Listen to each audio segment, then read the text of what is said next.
कुछ ही दिनों पहले 4 जून 2024 को 18वीं लोकसभा के चुनाव परिणाम आए, जिसमें किसी भी पार्टी को स्पष्ट बहुमत नहीं मिला और एक हमें कोलिशन गवर्नमेंट देखने को मिलती है, जिसमें कल 9 जून को नरेंद्र मोदी ने तीसरी बार लगातार जो है प्रधानमंत्री पद की शपथ ली।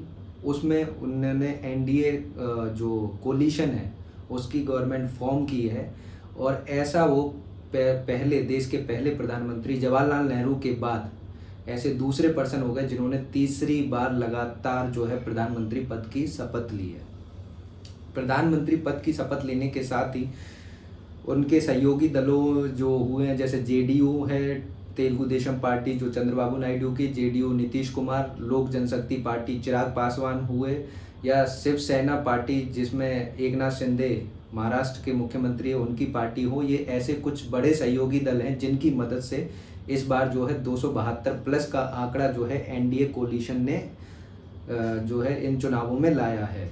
अब कल जो शपथ ग्रहण हुआ तो उसमें मोदी जो प्रधानमंत्री, देश के प्रधानमंत्री के तौर पे उन्होंने शपथ ली।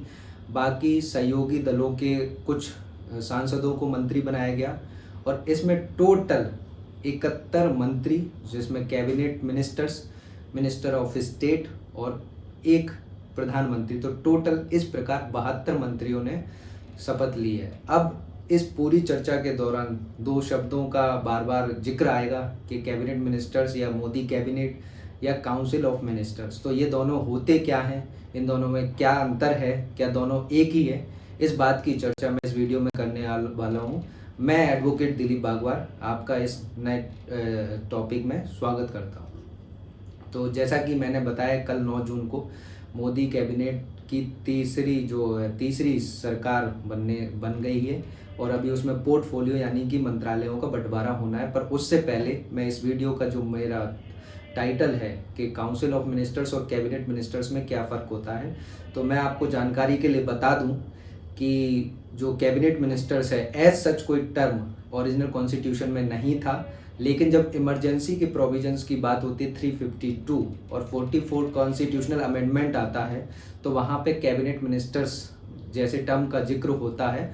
लेकिन उससे पहले ओरिजिनल कॉन्स्टिट्यूशन में कहीं पे भी जो है जिक्र नहीं था कैबिनेट मिनिस्टर्स का। हाँ, काउंसिल ऑफ मिनिस्टर्स का जो है जिक्र हमें मिलता है, जिसमें आर्टिकल 74 ऑफ इंडियन कॉन्स्टिट्यूशन, जिसमें हमें मिलता है कि एक काउंसिल ऑफ मिनिस्टर्स होगी जिसके हेड पे प्राइम मिनिस्टर होंगे, जिनकी एड और एडवाइस के अकॉर्डिंग जो है प्रेसिडेंट को, भारत के राष्ट्रपति को जो है अपने फंक्शंस को जो है परफॉर्म करना होगा। और इस पूरे आर्टिकल में शेल शब्द का मतलब इस्तेमाल हुआ है, जिसका मतलब होता है कि काउंसिल ऑफ मिनिस्टर्स के द्वारा दी गई सलाह जो है बाध्यकारी होगी। इसके अलावा काउंसिल ऑफ मिनिस्टर्स जो है कलेक्टिवली, सामूहिक रूप से जो है लोकसभा के प्रति उत्तरदायी होती है। ये आर्टिकल 75 जो मिनिस्टर्स से रिलेटेड जो अदर प्रोविजंस है उसके सब क्लॉज 3 में ये बात है, उसी के सब क्लॉज 4 में 75 आर्टिकल 75 के सब क्लॉज 4 में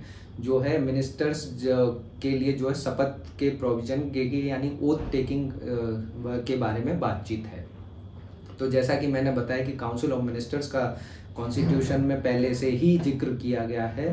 तो काउंसिल ऑफ मिनिस्टर्स में 3 तरीके की चीज़ें होती हैं। सबसे ऊपर टॉप पर होते हैं आपके कैबिनेट मिनिस्टर्स, उसके बाद होते हैं मिनिस्टर ऑफ स्टेट, और इसमें मिनिस्टर ऑफ स्टेट 2 टाइप से होते हैं, minister of state with independent charge और एक मिनिस्टर ऑफ स्टेट। जो minister of state with independent charge होते हैं वो किसी कैबिनेट मिनिस्टर के अंडर नहीं होते हैं, उनका एक सेपरेट जो है मिनिस्ट्रीज या डिपार्टमेंट होता है।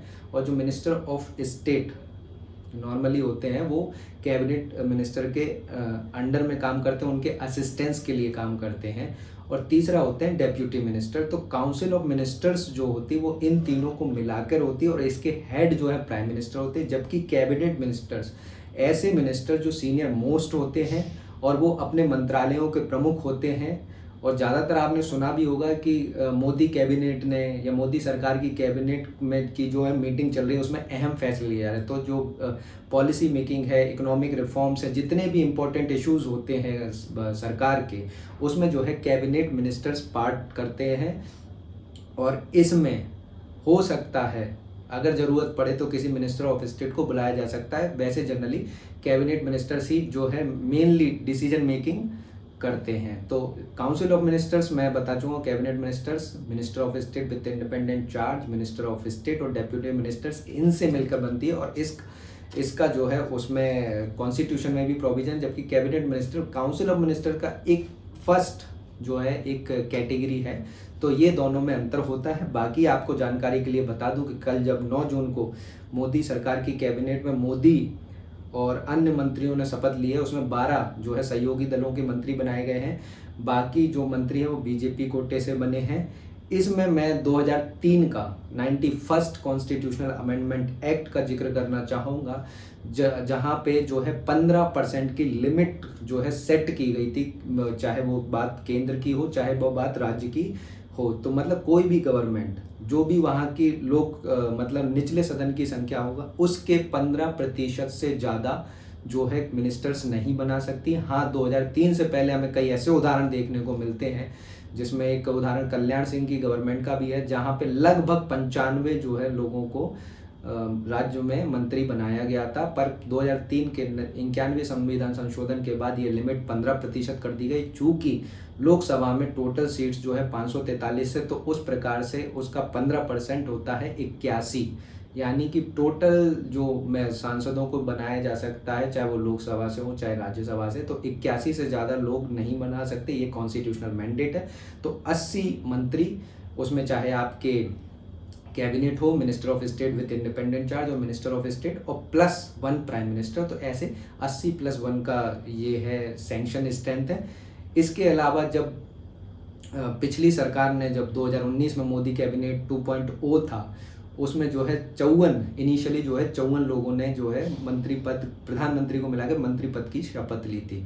तो आज का वीडियो यही था कि कैसे एक 15% की लिमिट 2003 के बाद बेटर जो है गवर्नेंस को करने के लिए और ज़्यादा से ज़्यादा जो है एफिशिएंसी गवर्नेंस में लाने के लिए 2003 के अमेंडमेंट के बाद आई। और कैबिनेट और काउंसिल ऑफ मिनिस्टर्स में क्या फ़र्क है, अब आई होप इस सारी जानकारी के बाद आपको कुछ समझ में ज़रूर आया होगा। तो ऐसी ही इंफॉर्मेटिव और इंटरेस्टिंग नॉलेज के लिए हमारे चैनल को सपोर्ट करें, सब्सक्राइब करें और इस वीडियो को लाइक ज़रूर करें। धन्यवाद।